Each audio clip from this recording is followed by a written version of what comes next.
기도하겠습니다. 하나님 아버지, 오늘 빌라도와 대제사장들과의 치열한 정치 싸움을 하면서 상대 약점을 공격하고 이용하는 모습을 봅니다. 이 모습 속에서 우리가 어떤 교훈을 얻고 우리도 빌라도와 대제사장처럼 상대 약점을 공격할 때 얼마나 많은지 되돌아보게 도와주옵소서. 예수님의 이름으로 기도했습니다. 아멘. 하나님 말씀 요한복음 19장 6절을 보겠습니다. 대제사장들과 하석들이 예수를 보고 소리질러 가로되 십자가에 못 박게 하소서, 십자가에 못 박게 하소서 하는지라. 빌라도가 가로되 너희가 친히 데려다가 십자가 못 박으라. 나는 그에게 죄를 찾지 못하노라.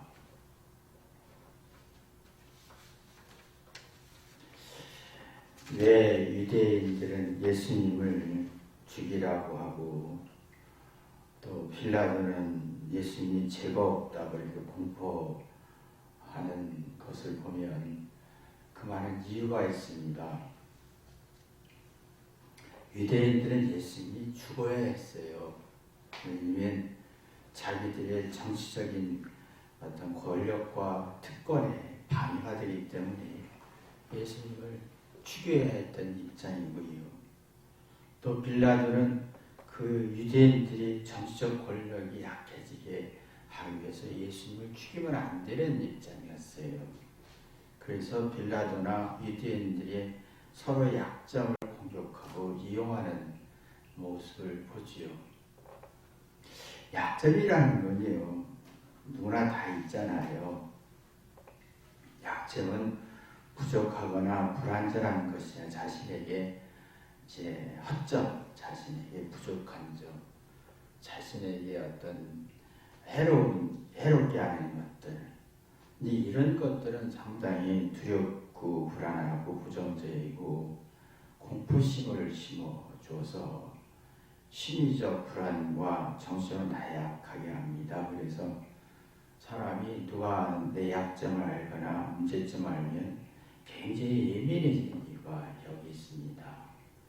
그러면 이게 예민해진다, 누가 내 약점이나 잘못을 알면 화가 나고 불안해진다라는 말은 이해하고 생각하는 지각력이 없다. 너무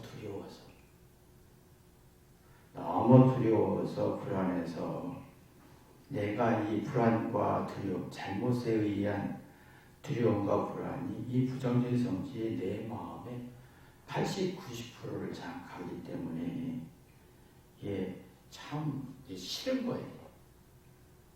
근데 이상하게 이런 내 자신의 약점에 대해서 되게 두려워하면요, 싫어하면 상대는 먹잇감으로 보인다는 거예요. 이게 짐승들이 이렇게 먹잇감을 찾잖아요. 사자가 어떤 들소나 여기 뭐 이런 자기 먹잇감을 찾을 때 약한 자를 찾잖아요.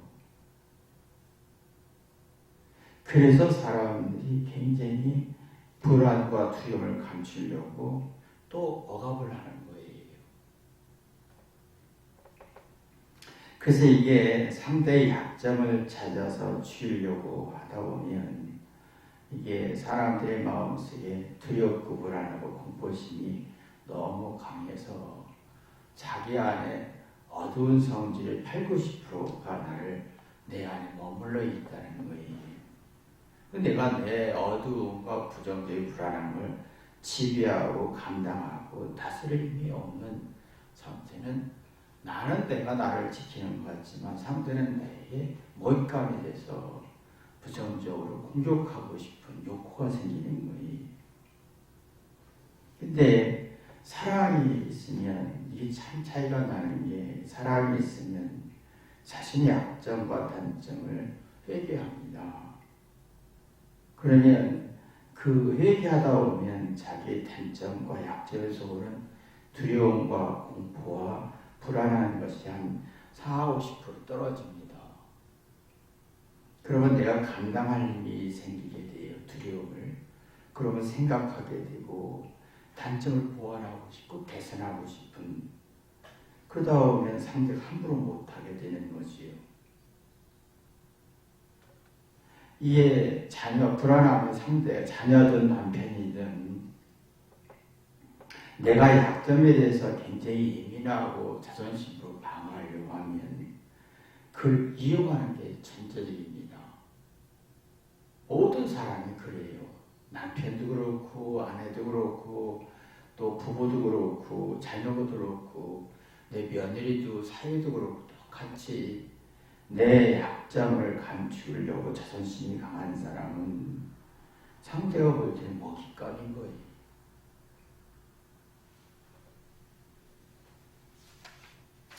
이게 참 회개가 안 되잖아요. 자기 단점을 감추고 약점을 감추려고 하면 자존심이 강해지고 겉은 강하고 화려하고 맞는 말 하지만 속은 굉장히 80~90%가 두렵고 불안함으로 지배하니까 상대가 조금이라도 내 약점을 건드리면 감당할 힘이 없어서 화와 분노로 공격성이 발전하는 거예요. 그래서 서로가 인정사정이 없어요. 죽이고 싶은 거예요.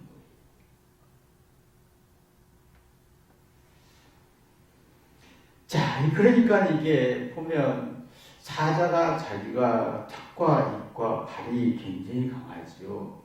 근데 결코 들소의 머리, 뿔을 공격하지 않습니다. 약점을 공격하죠. 그 약점이 강한 약점이 이 목과 다리지요. 우리가 보면 자존심이 세면 자기 약점이나 문제점이 감춰질 거라고 생각하잖아요. 근데 본능적으로 상대는 안다는 거예요.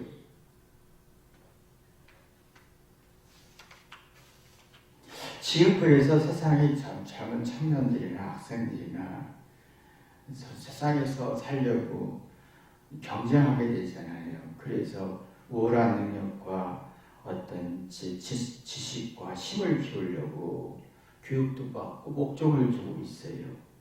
이에 반해서 자신은 상대의 약점을, 내 약점을 상대가 들키면 안 되는 거예요. 그러면 상대가 내가 먹잇감인 걸 몰라요.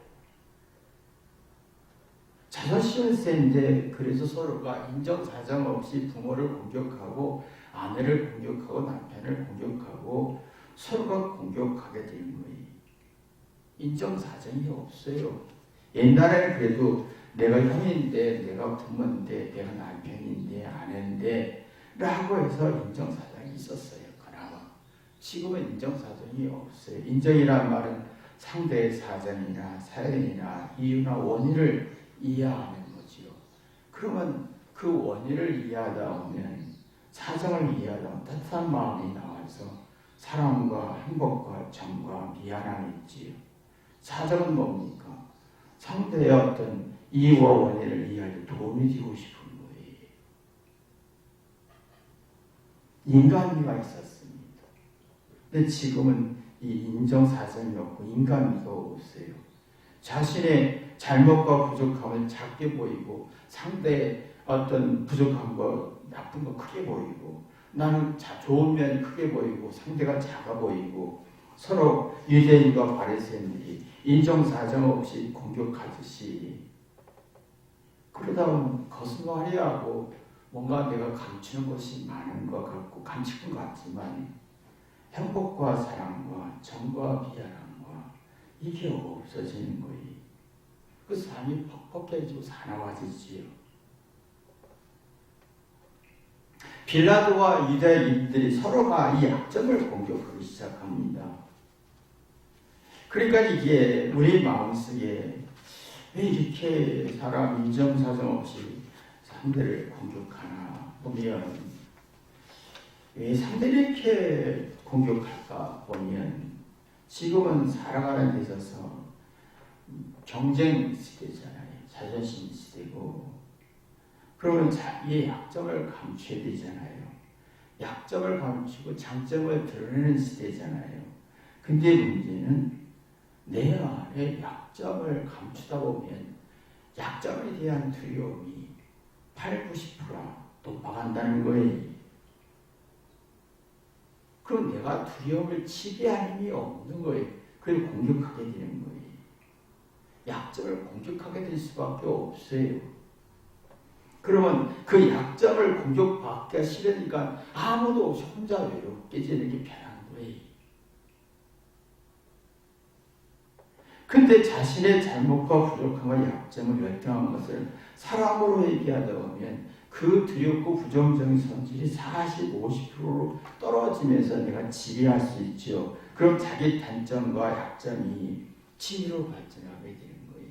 근데 이 작업이 안 된다는 거예요.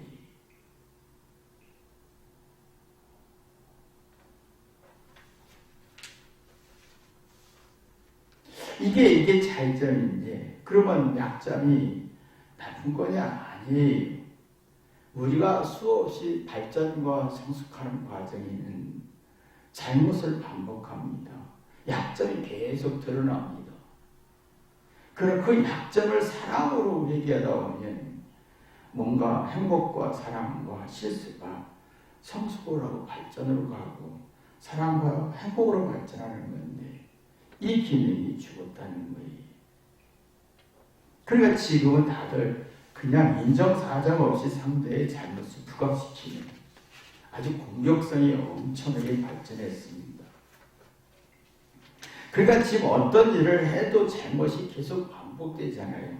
그러니까 지금 애들이 조금이라도 잘못하거나 실수하면 막 그 인정사정 없이 공격받을까 봐 두려워서 막 두려워서 견딜 수가 없는 거예요.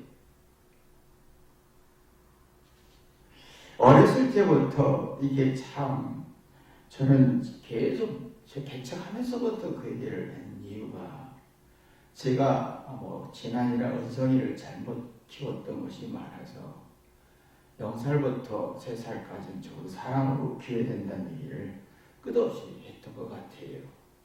사랑이 참 중요한 게 뭐냐면 사랑이 있는 사람은 자기의 잘못과 부족함과 단점이 반복되는 걸 발견하고 그 속에서 회개해서 자기의 잘못과 부족함에 대해서 40%, 50% 떨어뜨리면서 생각으로 전환하는 동기부여를 갖지요.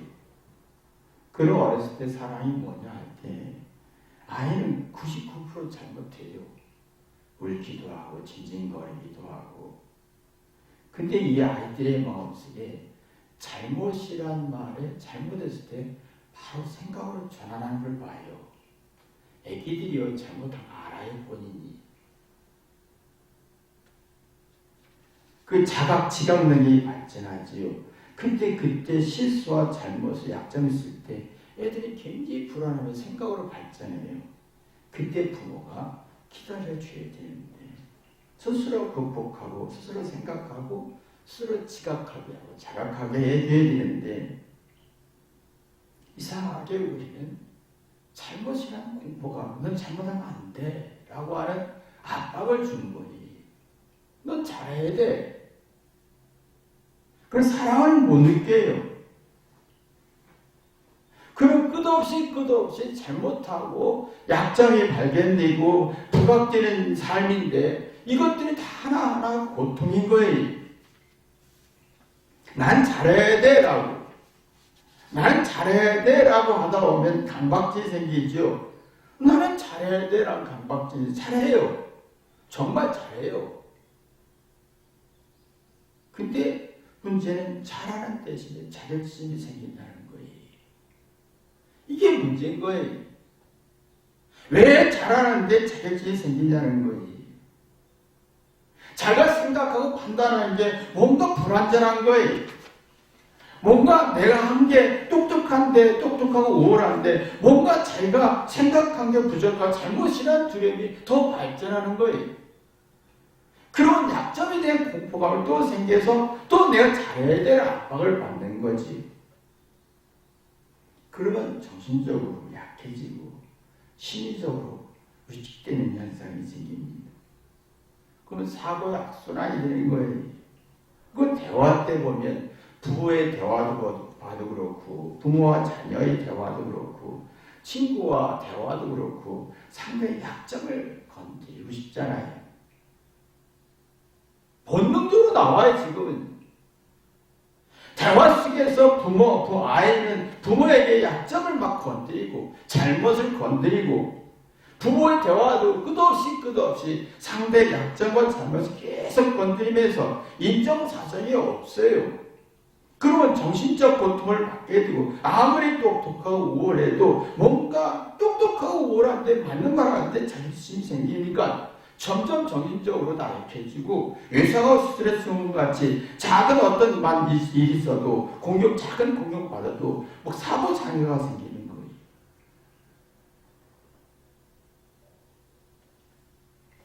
그러면 마음으로는 이렇게 해야 되는데 이렇게 해가 의지가 나오질 않아요. 이러면 안 되는데 하는데 이렇게 돼요. 이성이 점점 약해져요. 그리고 뭔가 상대가 공격해왔을 때 내가 대응하는 능력이 점점 떨어지는 거예요. 뭔가 내가 똑똑하고 우월한데 잘못 얻는데 자격심리에서 막 자기를 괴롭히는 거예요. 그러면 더 힘드니까 이성적인 건 약해지니까 상대를 공격할 수밖에 없는 거예요. 상대를 공격할 수밖에 없어요.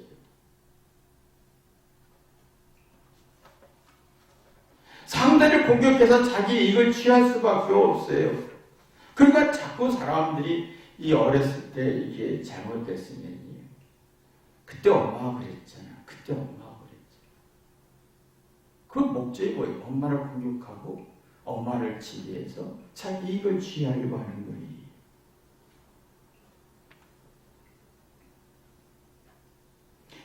이게 참 저는 이걸 보면서 나이가 들어도 부모의 약점을 공격하는구나.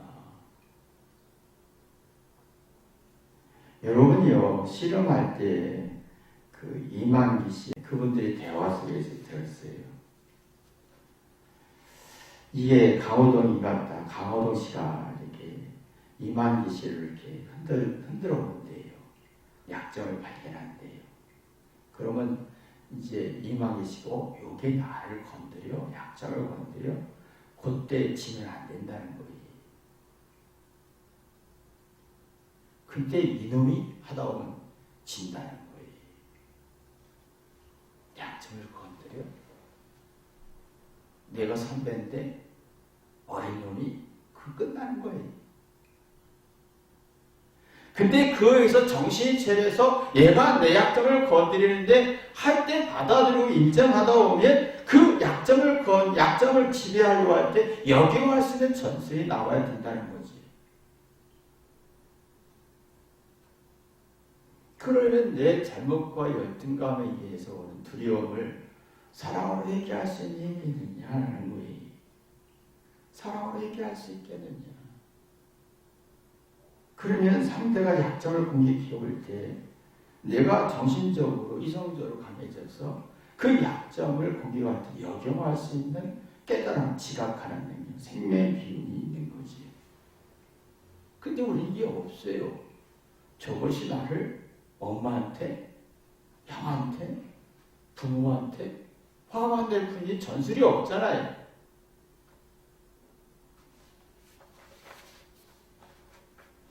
근데 예수님은 지금 유대인들과 어떤 바리새인 유대인들과 빌라도의 싸움에서 예수님은 공격받는 입장이잖아요.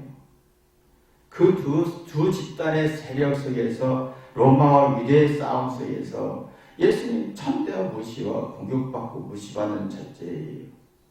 근데 예수님은 어떻게 해서 이들의 무시와 천대를 감당할 수 있는 힘이 있었을까? 예수님 마음속에는 잘못이란 두려움에서 오는 것을 이겨내는 거예요. 왜? 하나님의 아들이고 내가 이 사람들을 희생하고 이해하려고 하고 용서하려고 하는 마음이 있기 때문에 이 잘못이란 두려움과 부정정신을 벗어난 거예요. 그러니까 이 유대인들과 이 빌라도의 공격의 무시를 감당할 수 있었던 거지. 이게 중요한 건 내가 얼만큼 예수님의 사랑으로 회개할 수 있겠느냐. 그 잘못에서 오는 두려움을 40%까지 떨어뜨릴 수 있게 80~90%에서 40%까지 40~50% 떨어뜨려서 잘못을 생각으로 전환할 수 있겠느냐 이거예요. 그러면 이성적인 생각에 살아가고 인정사정에 생각되면서 상대의 상황을 파악할 수 있죠. 왜 내 약점을 극복할까? 그러면 이게 부정적인 성질이 아니라 전략적인 성질이 나오는 거지. 근데 이게 우리가 사랑으로 해결해 본 적이 없다는 게 문제인 거예요.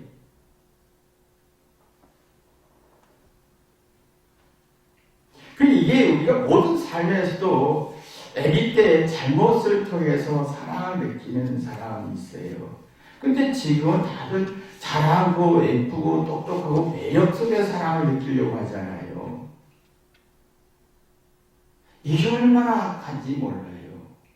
이건 먹잇감인 거예요. 내가 예쁘고 똑똑하고 매력있고 멋있어서 사랑을 받으려고 할 때는 그 대신에 자기에 대해서 잘못이란 열등감에 대해서 엄청난 공격을 받게 되잖아요. 그러면 상대는 먹잇감으로 보이는데 자기는 아니라고 생각하는 게 문제점이죠. 오히려 심리적 의식이 더 심해지고 불안해지고 자격지심이 생기는 거예요.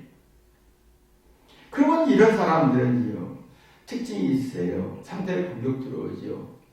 그럼 어떠합니까? 자기의 똑똑한 우월함을 앞세웁니다. 방어합니다. 여러분이 사고에서 상대가 나한테 무시하고 천대하고 할 때 카드가 뭡니까? 내 딸은 똑똑해. 내 아들은 똑똑해. 난 잘 살았어. 난 돈 있어. 난 우월해. 이 카드를 딱 쓰잖아요. 카드를 써요. 근데 카드이 잘하는 걸요. 똑똑하고 우월한 걸 방어 무기를 쓰는 게 아니. 대부분 이게 방어 무기를 쓰기 때문에 열등감이 되는 거예요. 잘하는 건 참 좋은 거잖아요. 잘하는 건 자기 재능과 소질을 찾게 하는 거예요.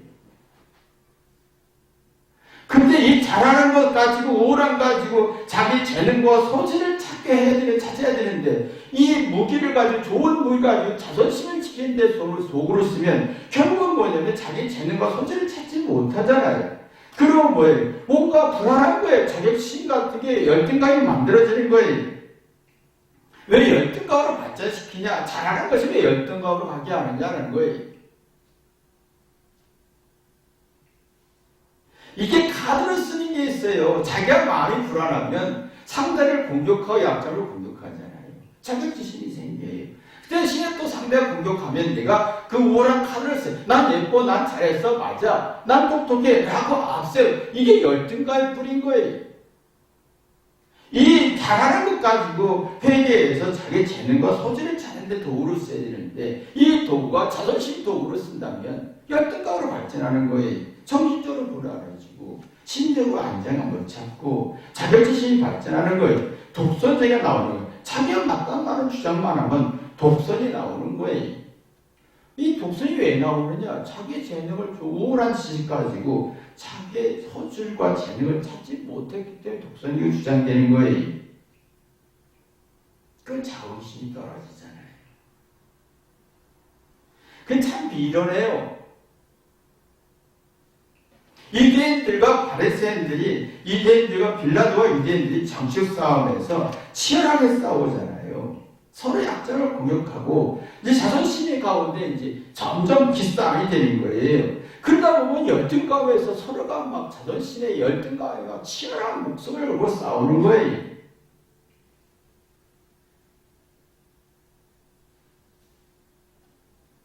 저는 그렇게 인생이 그런 초점으로 방향 전환되는 사람은 아무리 똑똑하고 아무리 많은 지식이 있어도 죽었다고 생각이 들어요. 영원히 죽어. 인생 끝났다.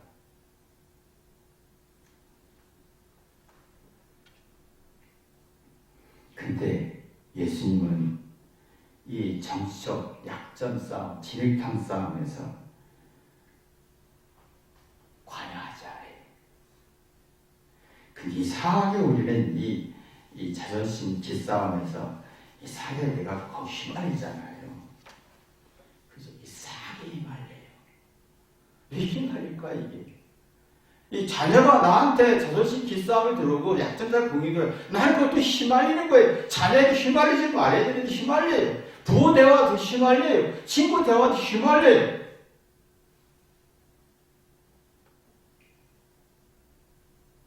내 안에 잘못했을 때 약점의 두려움이 너무 많기 때문에 휘말리는 거예요. 같이 진흙탕 싸움하는 거, 자녀와 진흙탕 싸움하고 친구와 진흙탕 싸움하고 부모와 진흙탕 싸움하는 거예요. 비참하잖아요. 그러니까 이게 예수님 보니까 참 웃기는 거예요. 그 본인이 예수님을 가만히 침묵했던 이유는 이 싸움에서 얻어질 게 없는 거예요. 왜 그러냐? 내가 잘못에 대한 두려움이 80, 90% 회개가 안 되면 80, 90% 두려움이 많은 거예요. 그 두려움이 많으면 상대가 나를 건드리면 휘말 걸려 들어가는 거예요. 근데 내가 거기서 회개해서 잘못한 두려움이 40% 떨어지면 내가 생각으로 전환하죠. 그럼 휘말리지 않는 거예요. 예수님이 그걸 본 거예요. 휘말리지 말아야 돼. 내가 당할지라도 희생할지라도 휘말리지 말아요. 그러면 진정한 자기 재능과 소질과 지혜가 나오지요. 사람의 부정적인 평가가 두렵지 않습니다. 그런데 사람의 부정적인 평가가 목숨을 거는 이유가 자기가 회개하지 않아서 잘못에 대한 두려움이 엄청나게 많기 때문이죠. 근데 우리 이 싸움이 휘말려요. 진흙탕 싸움에 휘말려요. 부부에도 진흙탕 싸움에 휘말리고, 그렇지, 부부 사이에도, 자녀와 부모 사이에도 이 진흙탕 싸움에 휘말려요. 인정사정이 없이 막 치열해요. 근데 문제는 이렇게 싸워서 평생 살았던 사람은 자기 인생을 되돌아볼 능력이 없다는 거예요. 불가해요.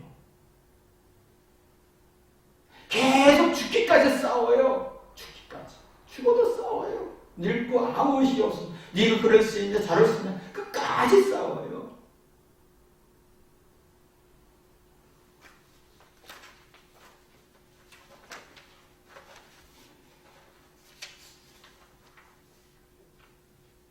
외적인 싸움, 네가 맞니 틀리니, 내가 우월하니, 난 잘했니 못했니, 약점을 찾아서 이 진흙탕 싸움을 하는 사람은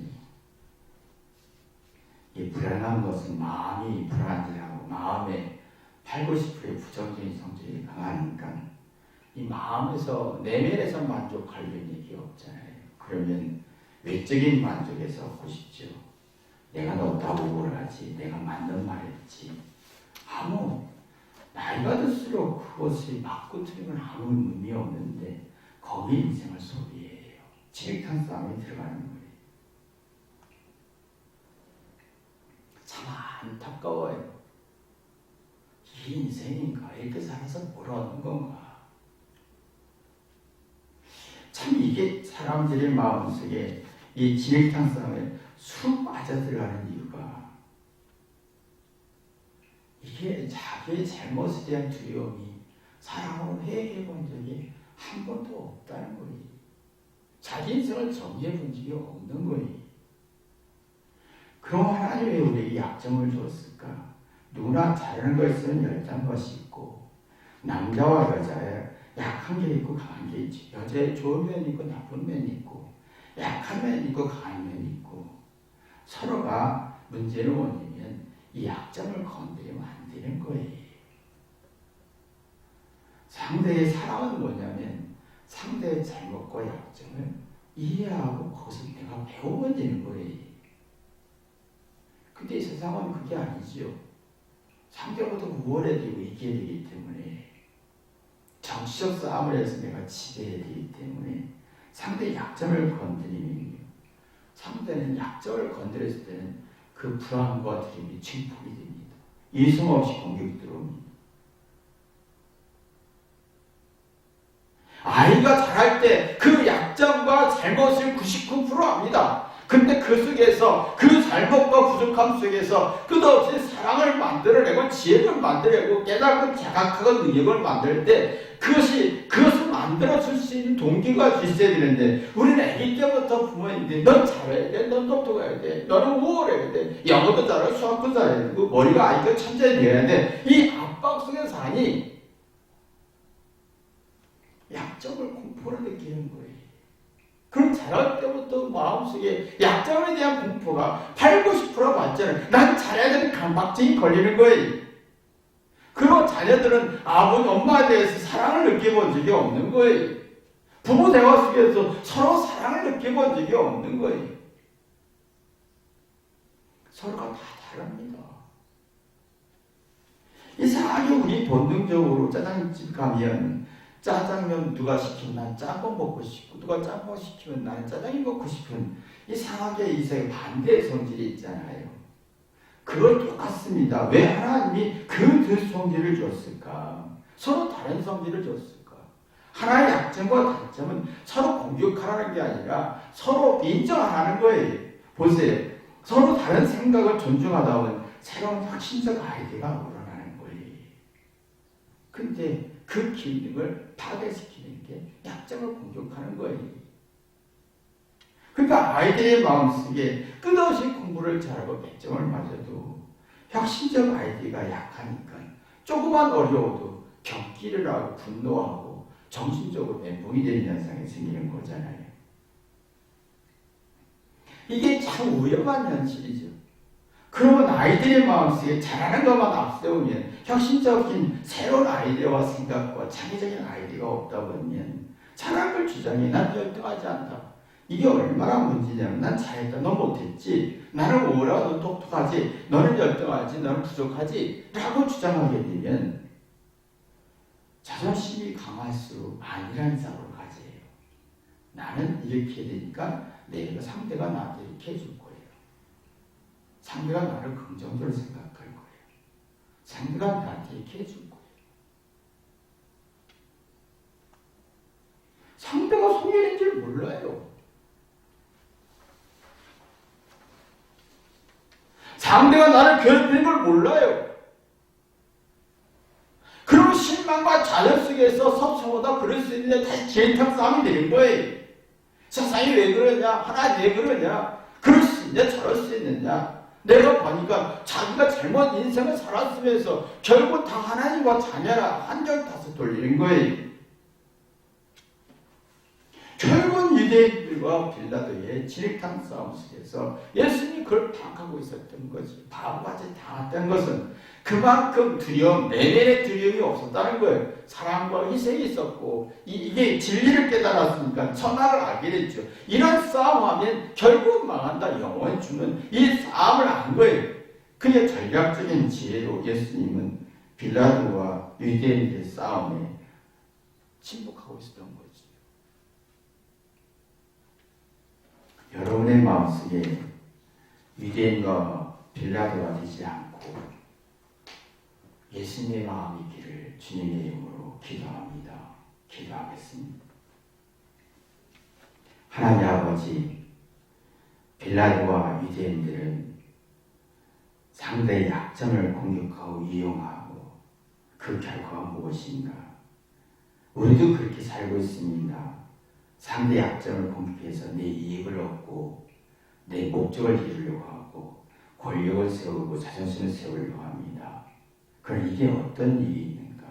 내 영혼에 어떤 도움이 되는가? 내가 얼마나 해롭고 고통스러운지 인지하지 못합니다.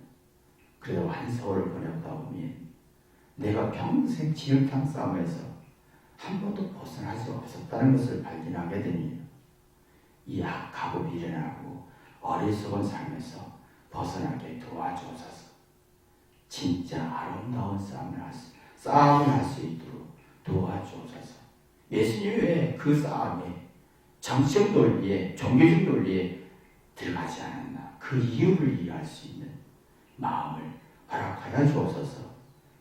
예수님의 이름으로 기도했습니다. 아멘.